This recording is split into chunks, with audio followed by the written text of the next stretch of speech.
राष्ट्रीय संस्कृति पूर्ण कार्यक्रम में मंच पर विराजे हुए राजा राम जी मीर साहब, सीताराम जी लांबा, तारा सिंह जी, उत्तम सम्मानित मंच मनीष यादव। छात्र जीवन में कुर्सियों पर बैठने का मुझे बहुत अवसर मिला। कुर्सियों में चाहे वो क्लासरूम हो, चाहे कोई सांस्कृतिक कार्यक्रम हो, दूसरे आयोजन, उसमें अंतिम पंक्ति में बैठने का एक तो जो मेरी हाइट है उसके कारण मुझे स्कूल, कॉलेज और बाकी आयोजनों में अवसर मिलता था, और उन पंक्तियों में बैठकर जो मेरे विचार थे, शायद वही विचार आप लोगों के अभी, कि हम लोग भाषण सुनने के लिए नहीं ऐसे आयोजनों में जाते थे, कुछ और मनोरंजन के लिए इन आयोजनों में जाते थे। पर हम लोगों का छात्र जीवन एक अलग छात्र जीवन था। मेरा एनरोलमेंट 87 में, मैं कॉलेज का अध्यक्ष 89 में और विश्वविद्यालय का अध्यक्ष 91 में बना। और आप में से कोई भी उस वक्त आप लोगों का जन्म भी नहीं हुआ। हम लोगों के कॉलेज लाइफ के अंदर साइकिल स्टैंड हुआ करते थे, उनके अंदर इक्की दुक्की मोटरसाइकिल हुआ करती थी और कुछ लूना हुआ करती थी, जो आज आपके विश्वविद्यालय के साइकिल स्टैंड के अंदर भी रहती। ये जो स्कॉर्पियो और फॉर्चूना हम लोगों की कल्पना में भी नहीं रहती थी, जो आज अपने विश्वविद्यालय के अंदर आप लोग देखते। हम लोगों का विश्वविद्यालय के अंदर हमें चाय मिल जाती थी, और कभी एक महीने के अंदर कुछ समोसा मिल जाता था, तो वो बहुत बड़ा हम लोगों का उपलब्धि हुआ करती थी। कोल्ड ड्रिंक और शेक और इस तरह की हम लोगों की आशा ही नहीं थी। कैंटीन के अंदर संडे को जो एक वक्त का स्पेशल डाइट हुआ करती थी, उसका इंतजार पूरे सप्ताह में रहता था, और उस दिन जो खीर और पूरी मिलती थी, वो हम लोगों के लिए सबसे बड़ा खाना हुआ करता। वहां का सफर यहाँ तक पहुंचा है, आप लोगों को क्या क्या मिल रहा है, क्या क्या आप लोग चाह रहे हैं और किस दिशा में आप लोग जा रहे हो, वो सब आप लोगों को क्या जीवन, छात्र जीवन और युवा जीवन, मनोरंजन, उग्रता और विवादों तक सीमित रहना चाहिए, या किसी और दिशा के अंदर किसी और मंजिल तक हमें जाना चाहिए। मुझे अच्छी तरह से पता है कि उसे मैं विवाद की बातें करूंगा, उग्रता की बातें करूंगा, तो मुझे तालियां हासिल, सच्चाई आप लोगों के बीच में रहेगी, मेरी पहचान और गहरी बनेगी। तो क्या आप लोगों के लिए वो ठीक रहेगा, नहीं रहेगा? सवाल ये, मैं मंच पर आता था, उस वक्त बात चल रही थी भारत माता की। सुभाष चंद्र बोस से किसी ने पूछा कि ये भारत माता की, एक आयोजन के अंदर सुभाष चंद्र बोस ने उस पंडाल के अंदर बैठी हुई एक गुड़िया को बुलाया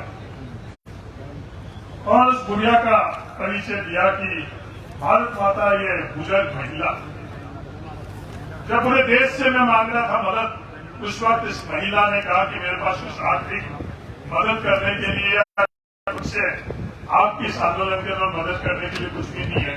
मेरा इकलौता पुत्र है जो आपके इस आंदोलन के अंदर मैं देना चाहता हूं।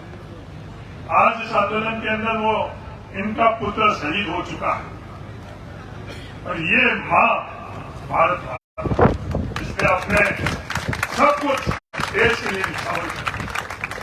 कबीरदास जी ने कहा, सोओ तो सुखी, जागो तो दुखी। और भगत सिंह की सबसे मजबूत जो भगत सिंह का पहलू था, वो उनके विचार, उनके तर्क थे। उस वक्त दुनिया भर की घटनाएं थी, दुनिया भर के विचार थे, उनको भगत सिंह ने समझा, पढ़ा और फिर अपने विचार रखे।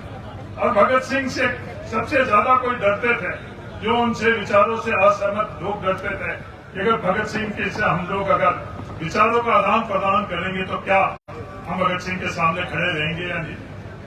अंग्रेजों को भगत सिंह ने सिर्फ की शहादत से ही नहीं पराजित करा, अंग्रेजों को और जो उस वक्त की विचार असमानता के कारण बहुत हजारों साल तक हम लोगों को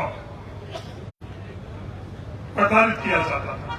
और आज किस प्रकार की असमानता है उसके बारे में आप सोचो। और कौन सोचेगा? विद्यार्थी नहीं सोचेंगे तो और कौन सोचेगा? और आप लोग अगर सोचना बंद कर दोगे तो इस देश की क्या स्थिति हो जाएगी? जिस राम ने हम लोगों को क्या क्या आदर्श इस देश और दुनिया को दिखाई, उस राम का उपयोग किन किन चीजों के लिए क्यों हो रहा है? क्योंकि आप लोग सोच रहे हो या नहीं सोच रहे हो, आप लोग जागे हुए सुखी हो या सोए हुए सुखी। आज जो शिक्षा की गुणवत्ता है उसके अंदर आपराधिक दर्जे की असमानता हम लोगों के यहाँ हो रही और हम सब लोग मौन हैं। इससे बड़ी हम लोगों के साथ और कुछ भी अन्याय नहीं हो सकता है और इससे बड़ा चिंताजनक चीज है कि हम सब लोग मौन हैं। क्या हम लोग जो सबसे अति आवश्यक चीज, अनिवार्य चीज और इकलौती हम लोगों की प्राथमिकता होनी चाहिए, गुणवत्ता की शिक्षा, क्वालिटी एजुकेशन, क्या हम लोगों की प्राथमिकता में से वो एक है?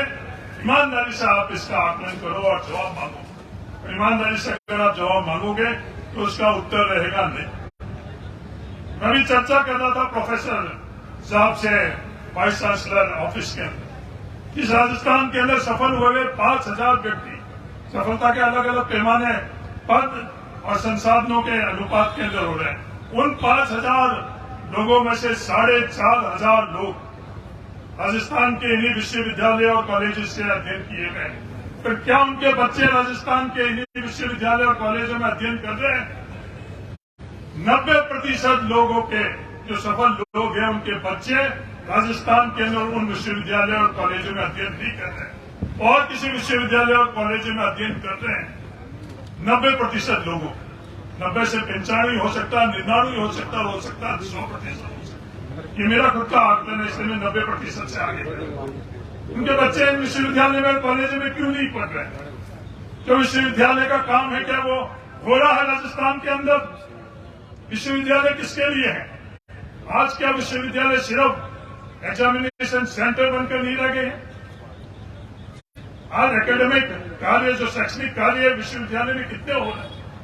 कितने लेक्चर के लिए इंतजार हो रहा है? बहुत कम। अपवाद है कि हम लोग इंतजार कर रहे हैं कि वो लेक्चर करेगा और उसके अंदर चाहे हम उस सेक्शन में हो या नहीं हो, और उस लेक्चर के लिए हम इंतजार कर रहे हैं। रिसर्च क्या हमारी सरकारों की प्राथमिकता है? ये छात्र संघ जाकर आंदोलन छात्र संघ को नहीं करना चाहिए? उनकी मांग नहीं रहनी चाहिए कि राजस्थान के विश्वविद्यालय के अंदर, राजस्थान सरकार के तरफ रिसर्च के अंदर कितना सहयोग मिल रहा है? आज आर्थिक तौर की वो बढ़ता हुआ देश की दूसरे नंबर की जीडीपी राजस्थान की है, हमको बड़ा गर्व होता है। पर इस दूसरे नंबर की जीडीपी के अंदर राजस्थान के अंदर विश्वविद्यालय के रिसर्च के लिए कितने हिस्सेदारी है? क्या ये सवाल हम लोगों के सामने नहीं है? क्या इसका उत्तर हम लोगों को नहीं लेना चाहिए? उत्तर लेकर इसको हम लोगों को प्राथमिकता बनानी चाहिए, नहीं बनानी चाहिए? और क्या प्राथमिकता है? अगर ईमानदारी से आप लोगों को कहना चाहूं कि वो प्राथमिकता नहीं। कैसे उग्रता रहे, कैसे मनोरंजन रहे, कैसे विवाद रहे, अगर इसी दिशा में हम लोग आगे चलते रहेंगे तो हम लोग कहां तक पहुंचे? ये सब सवाल अगर आप लोगों के जहन में नहीं रहे। मैं जब विश्वविद्यालय में पढ़ता था तो जिससे मेरी वैचारिक तौर के ऊपर सबसे ज्यादा असहमति थी और आज तक है, आरएसएस, वो गोविंदाचार्य जी उस वक्त हमारे अखिल भारतीय विद्यार्थी परिषद के वहां इंचार्ज थे। तो लगातार उनसे मेरे संवाद रहे और असहमति के बावजूद लगातार जिस विचारधारा से मैं आज खड़ा हूं, मेरी विचारधारा और ज्यादा मजबूत बनी उनसे संवाद करते हुए। क्या ये संवाद होने चाहिए, नहीं होने चाहिए? आज इस देश के अंदर जवाहरलाल नेहरू विश्वविद्यालय जहाँ इकलौता ऐसा विश्वविद्यालय है जहाँ विश्व स्तर की चर्चा का वहां हम लोगों को अवसर मिलता, ग्रामीण और आम परिवेश से निकला हुए बच्चे को वो संवाद बंद होना क्या इस देश को आगे बढ़ाने के लिए बाधक है या सहायक है? ये चर्चा और सवाल जवाब अगर हम नहीं करेंगे तो कौन करेगा? हम मौन हैं तो हमारी यही स्थिति है। अगर हम लोग जागे रहेंगे, जागृत रहेंगे, तब जाकर हम लोग आगे बढ़ेंगे। हम लोगों के वक्त भी गुरदास मान हुआ करते थे, उनका इंतजार हमें रहता था। आज आप लोगों के वक्त आपको गोली मान का इंतजार है। इंतजार पर गुरदास मान के साथ साथ हमें इंतजार रहता था जब मैं विश्वविद्यालय के अध्यक्ष था, डॉक्टर मनमोहन सिंह जी। जब मैं विश्वविद्यालय का अध्यक्ष था, छात्र संघ का कार्यक्रम था, तो उस वक्त मैंने डॉक्टर मनमोहन सिंह जी को बुलाया। और डॉक्टर मनमोहन सिंह जी को किसने बुलाया? क्योंकि उस विश्वविद्यालय में सबसे ज्यादा चर्चा उस वक्त डंकन की हुआ करती थी। कई लोग सहमत थे डंकन से, कई लोग असहमत थे डंकन से। तो सहमति और असहमति का विवाद था। आज विवाद किसी और चीज का है, उस समय विवाद किसी और चीज का रहता। उन विवाद के अंदर एक है, ये लिबरलाइजेशन की बात चल रही थी, और इस लिबरलाइजेशन से हम लोग कितने आगे बढ़े और लिबरलाइजेशन किस कीमत में होना चाहिए, हम आगे किस कीमत में बढ़ना चाहिए, ये तमाम सवाल आप लोगों के बीच में रखकर मैं जा रहा हूं। जहां भी आपको अवसर मिले, अंत में मैं आपको यही कहना चाहता हूं, जो सबसे बड़ा अवसर है वो सीखने का अवसर है, जो आपके जहन में कभी भी नहीं रहता। सीखने का अवसर, लर्निंग अपॉर्चुनिटी काम करते वक्त आपको सबसे ज्यादा मिलता है। उसको अगर आप समझोगे तो आने वाला वक्त, आने वाला जीवन आप लोगों के लिए बहुत अच्छा रहेगा। और कार्य करते वक्त अगर आपके जहन में ये रहेगा, जो आपके अमूमन रहता है कि मैं हासिल क्या कर रही हूं, मैं हासिल क्या कर रहा हूं, मैं सीख क्या रहा हूं, ये अगर जहन में नहीं रहेगा तो उस कार्य में भी आपको रुचि नहीं रहेगी। ये व्यवस्था हर जगह एक ही है। मुझे भी अवसर मिले हैं दुनिया के अंदर अलग अलग जाकर, और एक किसान परिवेश से जिसके परिवार में वार्ड पंच भी नहीं था, यहां से उठकर छात्र संघ के माध्यम से मैं एमपी भी बना, मेंबर ऑफ पार्लियामेंट भी बना, एमएलए भी बना, मिनिस्टर भी बना।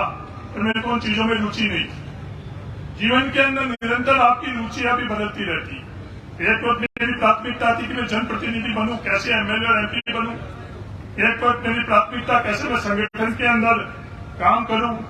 और आज मेरी प्राथमिकता है कि मुद्दों पर काम, कि मुद्दों को हम समझे, उनके ऊपर काम करें। ये विश्वविद्यालय, जिस विश्वविद्यालय के उस कोर्स में स्मृति ईरानी जी को डिग्री हासिल हुई, उनके वो लीडरशिप प्रोग्राम में मैं भी कोर्समेट था। पर ये यूनिवर्सिटी के अंदर हमारे भारत के बारे में ज्यादा रुचि है।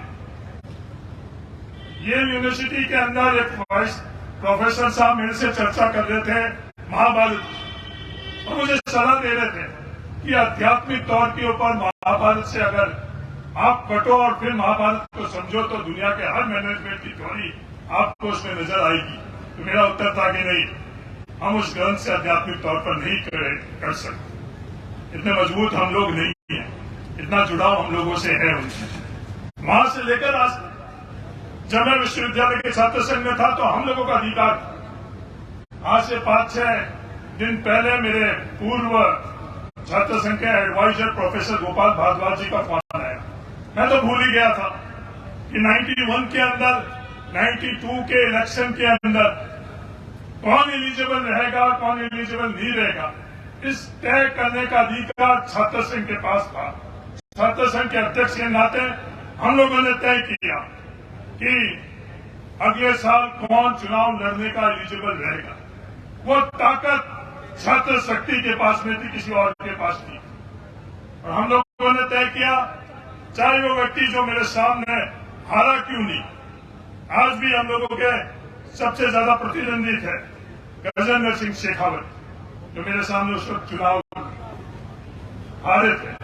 अगले वर्ष जो नियम हम लोगों ने तय किए, तो उनको चुनाव लड़ने से हमने नहीं रोका। हम लोगों को किसी को रोकना है तो अपनी ताकत से रोकना है, किसी को रोककर उसको रोकना नहीं है। ये मैं आप नौजवानों को कहना चाहता हूं। आज हम लोग किसी को रोकने में अपनी शक्ति व्यक्त करते हैं, किसी को रोकने से अपना को बड़ा बनाने की कोशिश करते हैं, उससे कभी भी अपन लोग आगे नहीं बढ़ पाएंगे। अपने आप को आगे बढ़ाओ, अपने आप को ताकतवर करो और अपने को पहचानो। हम लोग जिस पृष्ठभूमि से आते हैं मैं ग्रामीण पृष्ठभूमि से आता हूं, मुझे गर्व है मैं गांव से आता हूं। आज दुनिया भर में घूमने के बाद में आज में 52 वर्ष के अंदर ही मुझे ये समझ में आ गई कि दुनिया का अगर सबसे बेहतरीन कोई जगह है तो मेरा गांव। मैंने अपना मकान कहीं नहीं बनाया, मेरा मकान मेरे खेत में बनाया। चाहे मेरे बच्चे लंदन में पढ़ रहे हो, चाहे मेरे बच्चों को पढ़ने के लिए, उनको डिग्री हासिल करने के लिए उनको पार्ट टाइम जॉब क्यों नहीं करना पड़ रहा, पर मैं उस दौड़ में भी शामिल हो रहा हूं। तो आपको भी अगर अपने को आगे बढ़ने के लिए अतिरिक्त परिश्रम करना पड़ता है तो बच्चों वो करो, वो अफसोस जाहिर नहीं करो कि मेरा जो प्रतिद्वंदी है उसको तो बहुत कुछ हासिल हो रहा है और मुझे पार्ट टाइम ये करना पड़ रहा, पार्ट टाइम वो करना पड़ रहा है, मेरे पास संसाधनों की कमी है, मेरे पास इस चीज की कमी है, ये अफसोस जाहिर नहीं करो। उस अवसर को प्रिवेल करो। पार्ट टाइम जॉब करना है तो पार्ट टाइम जॉब करो। पार्ट टाइम जॉब करते हुए आपको बहुत कुछ सीखोगे और जीवन में बहुत आगे बढ़ोगे। मैं आपको समझाना चाहता हूँ, अगर आपको साइकिल में एक जगह से दूसरी जगह जहाँ रहते हैं वहां पढ़ने जा रहे हो तो कभी भी अफसोस जाहिर नहीं करो। मेरे खुद का बच्चा 15 किलोमीटर आज भी जहाँ रहता है और जो कॉलेज है वहां साइकिल से जाता है। मेरे बच्चे को कभी भी जीवन के अंदर फ्रिज का पानी पिलाने के लिए व्यवस्था नहीं करी, उसके कमरे में मटकी ही। वो मटकी में क्या गुण है और मटकी के पानी में क्या आनंद है, उसको जुड़कर अगर आप लोग चीजें को समझोगे तो आपका सुखी रहने से दुनिया की कोई ताकत नहीं। और उसके जगह अगर आप लोग जो आज के समय में नाइट्रोजन फ्रोजन आइसक्रीम की तरफ बढ़ोगे या और किसी चीजों की तरफ आगे बढ़ोगे तो वो आगे बढ़ते ही जाओगे। एंड ऑफ द डे जीवन के एक पड़ाव के अंदर आपको महसूस होगा कि जो हमें हासिल। राहगीर अपने राजस्थान का ये गायक है, आप लोगों में से कईयों ने उसको सुना होगा, सिद्धू मूसेवाले और बाकी गायकों के साथ उस राहगीर को भी सुनना। और राहगीर जो हमें सुनाना चाह रहा है, समझाना चाह रहा है जीवन के उस रंग को, क्योंकि जीवन रंग से ही लेना है, आप लोगों को जीना चाहिए, तो उसको भी आप लोग समझो। मैं लंबा और कुछ बातें आप लोगों के जहन में नहीं डालूंगा, पर जागृत रहो, अपने आप से लगातार जुड़े रहो, अपने आप को पहचानो।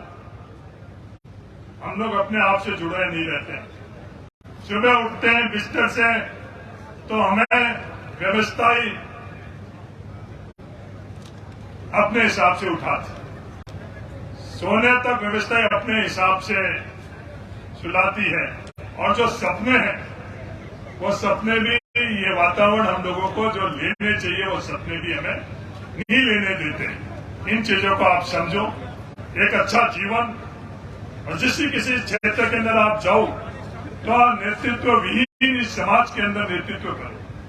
अंत में मेरे एक और एक चैन में बात आई कि आज लीडरलेस सोसाइटी हो चुकी। हर क्षेत्र के अंदर, चाहे वो एकेडमिक युग क्यों नहीं हो, चाहे पॉलिटिकल युग क्यों नहीं हो, चाहे एडमिनिस्ट्रेशन नहीं हो, चाहे आध्यात्मिक नहीं हो, इसके अंदर लीडरशिप की कमी है। जिसमें आपको रुचि हो आप लीडर बनो, लीडर बनकर इस व्यवस्थाओं के अंदर आप सहयोग करो। ये आप सब लोगों को शुभकामनाएं। धन्यवाद। जय हिंद। राम राम।